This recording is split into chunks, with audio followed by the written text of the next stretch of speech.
Most local auto shops don't know this, but Google is quietly pushing them out of the spotlight.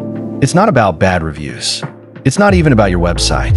It's about AEO, answer engine optimization, replacing SEO behind the scenes.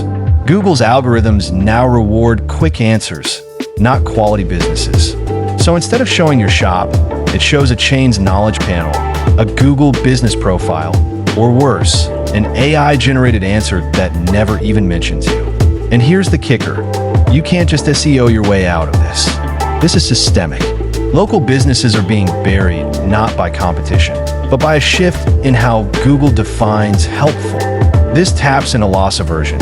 Customers don't want to waste time or money, so they choose the option Google highlights first, which usually isn't the best.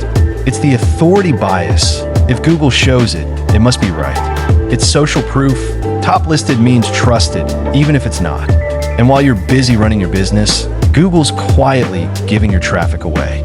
Your organic rankings? They're being replaced by AI summaries and sponsored listings. You didn't fall behind. The game changed, and no one told you. But here's what you can do. Optimize your content for AEO, not just SEO. Claim and update your Google profile. Create content that answers questions directly, not just ranks. And speak with your community, because connection still beats convenience. Google won't change this back, but you can change your strategy before you're invisible.